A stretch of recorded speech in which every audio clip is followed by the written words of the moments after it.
আসসালামু আলাইকুম, মাসুম নূর তুরস্কের ইস্তাম্বুল শহর থাকি। আয়া সোফিয়া মসজিদের ঠিক সামনেও আমরা দাঁড়ানো আছে। তামিম ভাই আমাদেরকে একটু ব্রিফ দিবে আয়া সোফিয়া এবং ব্লু মসজিদ সম্পর্কে। তামিম ভাই আসসালামু বলুন। আলাইকুম। এখন আমরা আছি ঐতিহাসিক আয়া সোফিয়ার সামনে, যেটা আপনারা জানেন 1452 খ্রিস্টাব্দে সুলতান মুহাম্মদ আল ফাতিহ এই কনস্টান্টিনোপল ইস্তাম্বুল জয় করার মাধ্যমে এটা তার ব্যক্তিগত সম্পদের মাধ্যমে এটা সে দলিল করে কিনে নেয় এবং পরবর্তীতে মসজিদে রূপান্তর করে। পরবর্তীতে দীর্ঘদিন মসজিদে ছিল, তারপরে ডেমোক্রেসি আসার পরে এটা মিউজিয়াম হয়ে যায়। এরপরে আপনারা জানেন 2 বছর পরে, দীর্ঘ 80 বছর পরে, 2 বছর আগে আবার মসজিদে রূপান্তর করা হয়।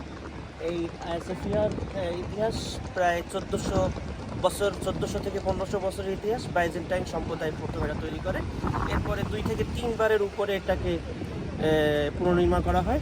আর ঠিক এটার অপোজিটেই আছে ব্লু মস্ক বা সুলতান আহমেদ মস্ক।